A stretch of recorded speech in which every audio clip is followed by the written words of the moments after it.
Alors vous me demandez de donner des conseils aux jeunes Brésiliens sur ce qu'ils devraient faire pour le bien du théâtre, le bien de la culture.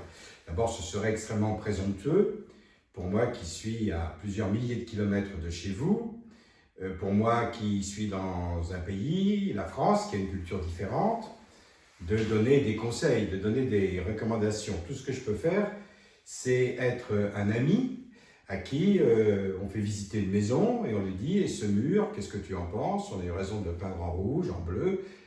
Donc c'est plutôt un discours amical que je veux tenir sur la culture dans votre pays. D'abord, le Brésil est un grand pays de culture, un énorme pays de culture, qui a donné au monde des romanciers de stature tout à fait internationale, des musiciens, des chanteurs, qui a inventé des musiques, qui a inventé le sens de la fête avec les fameux carnavals. Bon, donc un pays d'énorme culture. Donc puis-je dire, moi, petit auteur dramatique français, pour que cette culture se porte mieux en quelque sorte, sinon une chose que je veux dire aux jeunes Brésiliens, ne perdez pas le contact avec le théâtre. Ne perdez pas le contact avec le spectacle vivant. Ne perdez pas le contact, surtout dans ces périodes terribles où ce virus nous interdit le côte à côte. Justement, ne perdez pas le contact de ce côte à côte, de ce face-à-face qu'implique l'acte théâtral. Ne perdez pas la possibilité d'être multiple dans une salle de théâtre et en même temps unique. Ne perdez pas la possibilité d'être assis à côté de quelqu'un que vous ne connaîtrez pas, que vous allez côtoyer pendant 1 heure et demie, 2 heures, mais qui sera votre compagnon de spectacle, qui sera votre voisin de spectacle. Et puis si vous pouvez, aller plus loin et vous-même monter sur les planches. Montez sur les planches parce que c'est un espace de liberté extraordinaire, parce que dans votre grand pays, qui comme d'autres pays dans le monde, peut connaître des problèmes, des accros à la démocratie, et qui reste quand même des grandes nations qui éclairent le monde, eh bien le théâtre est essentiel. Parce que, je le dis par ailleurs, le théâtre, c'est le baromètre de la démocratie. Donc plus vous serez nombreux à faire du théâtre, mieux votre démocratie se portera.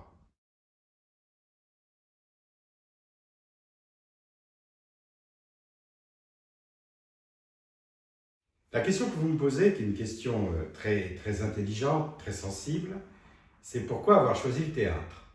Bon, bien malin qui peut expliquer pourquoi on choisit comme ça la danse, la littérature, le théâtre, la natation, le sport, les promenades en montagne. Bon. Alors si j'ai une seule réponse à donner, je crois que j'ai choisi le théâtre parce que c'est le lieu où l'on ne peut pas faire l'économie de l'autre. Le lieu où l'on ne peut pas faire l'économie de l'autre. Le théâtre, c'est l'endroit du collectif. Même ce qu'on appelle un one-man show, qui est l'appellation atroce, disons, en spectacle pour un homme ou une femme seule, même là, c'est du collectif. Du collectif, pourquoi? Parce qu'il y a une équipe derrière le comédien ou la comédienne, et puis il y a surtout une équipe dans la salle. Le théâtre ne se pratique pas devant des salles vides.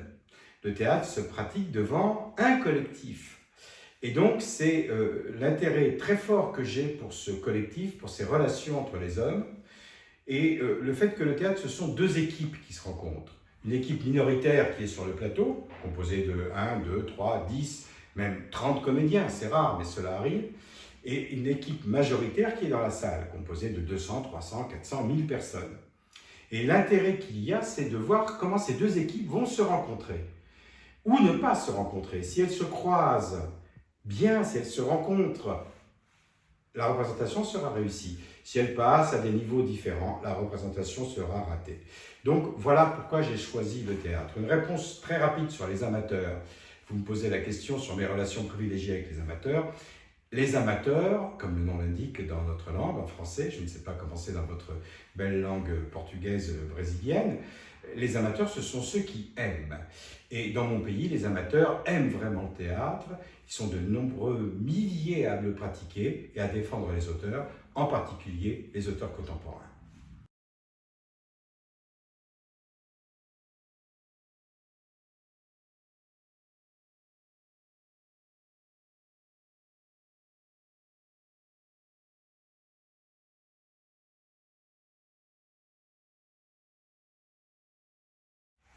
Vous me posez la question sur une de mes pièces, La maladie du sable, qui présente, qui analyse la manière dont chemine une pandémie dans un pays donné. Lorsque j'écris La maladie du sable, je vous le dis tout à fait sincèrement, je n'ai pas la moindre idée, bien entendu, que le Covid va frapper la planète. Cette pièce remonte à plus d'une dizaine d'années. Et ce qui m'intéresse, c'est un petit peu la même chose que la pièce que vous publiez en ce moment au Brésil, et qui, je l'espère, rencontrera de nombreux lecteurs, puis après des spectateurs. C'est comment une catastrophe va impacter une civilisation. Comment l'être humain, qui est, paraît-il, la manière de vivre la plus évoluée, l'espèce la plus évoluée dans l'humanité, va pouvoir régler ces problèmes qui, chez les animaux par exemple, sont totalement subis par la population. Nous, on peut agir contre une pandémie, on l'espère tout du moins. Peut-on agir contre une explosion nucléaire? La pièce le présente, Moota, rivière d'Hiroshima, et répond à cette question ou n'y répond pas. Chacun choisira la réponse que lui-même veut donner. Sur la maladie du sable, bien entendu, j'ai voulu montrer comment, et hélas, les faits me donnent raison aujourd'hui, le départ est toujours insidieux. Et ça me fait penser aussi à la situation politique. Lorsque, par exemple, le fascisme s'installe dans un pays, c'est insidieux au départ. On se dit, oui, oh, bon, il y a des restrictions, mais c'est pas si grave. Après tout, on va pouvoir composer avec. On ne compose pas avec les grandes catastrophes. Les grandes catastrophes, on les subit, on les surmonte, on réussit à les vaincre, ou au contraire, elles vous absorbent complètement, elles font disparaître une partie de l'humanité. Je souhaite évidemment de tout cœur que la réponse actuelle, ce soit de surmonter cette pandémie et de la vaincre le plus vite possible. Et je reviens à votre question précédente. Je pense sincèrement que ce que vous faites, vous, Temporal Editora, en publiant des pièces de théâtre, vous, public, en allant voir des spectacles de théâtre, vous, plus généralement, peuple brésilien, en gardant précieusement votre culture, qui est le fer de lance de la résistance aux grandes catastrophes, eh bien, quelque part, vous agissez pour qu'une catastrophe soit minimisée, va-t-on dire, amoindrie. La culture a sa part à jouer dans les catastrophes, même si au départ on dit ça n'a rien à voir. Si, ça a à voir de manière intime, profonde et très très importante.